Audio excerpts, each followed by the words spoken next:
Morning, I am Urmila ma'am from my con school GGC. तो guys आज हम पढ़ेंगे 8th class subject Hindi lesson number 6 भगवान के डाकिए। भगवान के डाकिए ईश्वर के भेजे गए संदेशवाहक। डाकिए संदेशवाहक होते जो संदेश लेके आते हैं। इसके लेखक है रामधारी सिंह दिनकर। पक्षी और बादल ये भगवान के डाकिए। पक्षी और बादल ये भगवान के डाकिए जो एक महादेश से दूसरे महादेश को जाते हैं। एक महादेश से दूसरे महादेश को जाते हैं। हम तो समझ नहीं पाते हैं मगर उनकी लाई चिट्ठियाँ पेड़ पौधे पानी और पहाड़ बाँचते हैं। इसमें कवि कहते हैं कि पक्षी और बादलें ये भगवान द्वारा ईश्वर द्वारा भेजे हुए डाकिए। जिस प्रकार साधारण डाकिए हमारे लिए चिट्ठियाँ लेके आते हैं वैसे ही ये भगवान का संदेश लेकर हम तक आते हैं। जो एक महादेश से दूसरे महादेश जो ये पूरी दुनिया है पूरी सृष्टि में अपना संदेश ईश्वर का संदेश पहुंचाते। हम तो समझ नहीं पाते। हम तो ये संदेश जो ईश्वर हमारे लिए संदेश भेजता है प्रेम समानता और सद्भाव का जो संदेश भेजता है एकता का, वो तो हम मनुष्य समझ नहीं पाते। मगर उनकी लाई ये चिट्ठियाँ, मगर ये जो बादल और पक्षी जो चिट्ठियाँ लेकर ईश्वर का जो संदेश लेकर आते हैं उनको हम तो समझ नहीं पाते। लेकिन पेड़ पौधे पानी और पहाड़ बाँचते हैं। लेकिन पेड़ पौधे पानी और पहाड़ इनको पढ़ लेते हैं, समझ जाते हैं।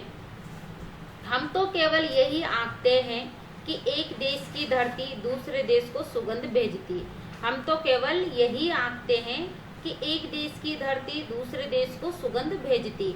हम तो केवल यही अनुमान लगाते हैं कि एक देश की धरती, ये जो एक देश की धरती ईश्वर जो मतलब प्रकृति की जो सुगंध होती है, प्रकृति के जो फूलों की सुगंध होती है वो एक जगह से दूसरे देश तक पहुंच जाती है। अर्थात ये बादल और पक्षी के माध्यम से एक जगह एक फूल की खुशबू दूसरे जगह तक पहुंच जाती है और वो सौरभ हवा में तैरते हुए पक्षियों के पंखों पर तिरता है।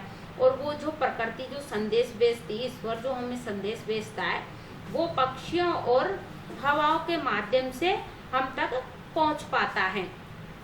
और एक देश का भाप दूसरे देश में पानी बनकर गिरता है।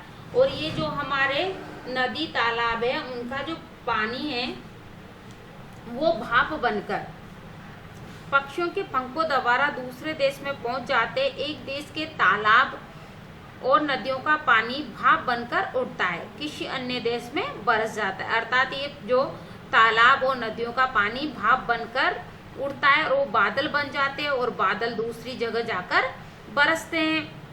प्रकृति के डाके किसी सीमा में बनकर काम नहीं करते। अर्थात ये प्रकृति के जो डाके हैं पक्षी और पेड़ पौधे बादल, ये किसी सीमा में इनका कोई बंधन नहीं होता, इनकी सीमा कोई निश्चित नहीं होती है। ये तो इनके अंदर अपने पराये की भी भावना नहीं होती और इनके अंदर कोई अपना पराया, जिस प्रकार मनुष्य अपना पराया करते हैं वैसे इनके अंदर कोई अपना और पराया नहीं होता। ये तो सबको समानता की दृष्टि से देखते हुए अपना संदेश भेजते हैं। क्वेश्चन नंबर 1 है, कवि ने पक्षी और बादल को भगवान के डाकिए क्यों बताया है, स्पष्ट कीजिए।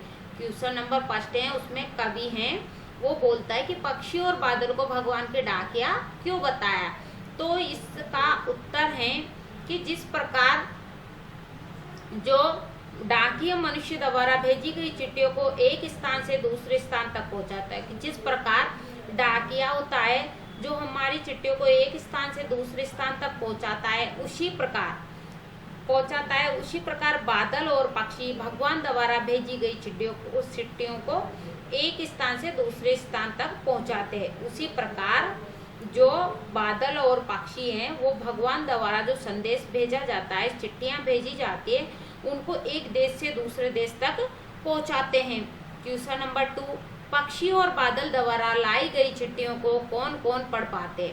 पक्षी और बादल द्वारा लाई गई चिट्ठियों को कौन कौन पढ़ पाते, सोचकर लिखिए। इसका उत्तर है, पक्षी और बादल द्वारा लाई गई चिट्ठियों को पेड़ पौधे पानी और पहाड़ पढ़ पाते हैं। पेड़ पौधे पानी और पहाड़ इनको पढ़ पाते। क्वेश्चन नंबर 3, किन पंक्तियों का भाव है। किन पंक्तियों का, ये जो पंक्तियां दे रखी इनका भाव है। पक्षी और बादल प्रेम, सद्भाव और एकता का संदेश एक देश से दूसरे देश को भेजते हैं। पक्षी और बादल प्रेम, सद्भाव और एकता का संदेश एक देश से दूसरे देश को भेजते हैं। इसका क्या भाव है? पक्षी और बादल ये भगवान के डाकिए।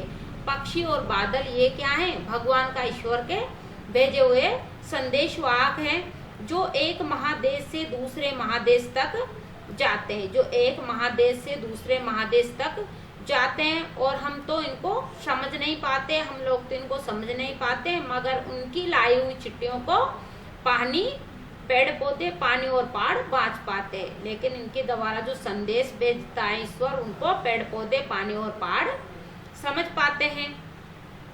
प्रकृति देश देश में भेदभाव नहीं करती। प्रकृति देश देश में भेदभाव नहीं करती। एक देश से उठा बादल दूसरे देश में बरस जाता, और एक देश से जो बादल उठता है वो दूसरे देश में बरस जाता है।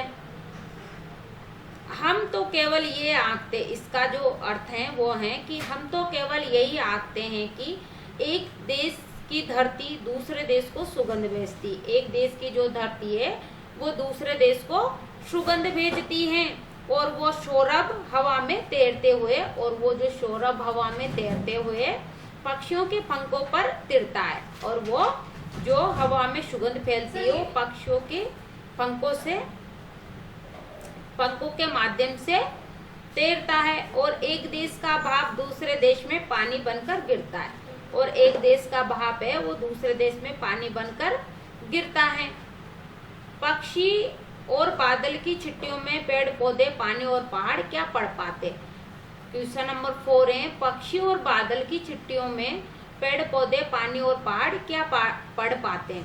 पक्षी और बादल की चिट्ठियों में पेड़ पौधे प्रेम, एकता, सद्भाव, समानता पढ़ पाते हैं। पक्षी और बादल की चिट्ठियों में पेड़ पौधे प्रेम, एकता, समानता, सद्भावना पढ़ पाते हैं। क्वेश्चन नंबर 5, एक देश की धरती दूसरे देश को सुगंध भेजती है। एक देश की धरती दूसरे देश को सुगंध भेजती है। कथन का भाव स्पष्ट कीजिए। कथन का भाव स्पष्ट कीजिए कि इस कथन का क्या भाव है वो बताना है। इस पंक्ति का भाव यह है कि धरती के लिए सभी मनुष्य एक समान है। इस पंक्ति का भाव यह है कि ये धरती पे जितने भी मनुष्य हैं वो सब एक समान हैं। वे कहीं भी रहने वाले हो, चाहे वो कहीं भी रहे, पर प्रकृति बिना किसी भेदभाव के उन तक सुगंध भेजती है। प्रकृति बिना किसी भेदभाव, प्रकृति हमें भेदभाव नहीं करती। जिस तरह मनुष्य भेदभाव करते हैं एक दूसरे से, उस तरह प्रकृति हमसे भेदभाव नहीं करती। प्रकृति हमें सबको समान समझती है, वो अपना सभी को समान प्यार देती है सुगंध में। और वो जो सुगंध भेजती है उसमें प्रकृति का प्रेम, एकता, सद्भाव और समानता का संदेश छिपा रहता है। और जो प्रकृति हमें संदेश भेजती है उसमें प्रेम, एकता, सद्भाव और समानता का संदेश छिपा रहता है। तो ये 5 क्वेश्चन है, आप अपने नोटबुक में राइट करोगे, लर्न करोगे। अब हम मिलेंगे नेक्स्ट चैप्टर।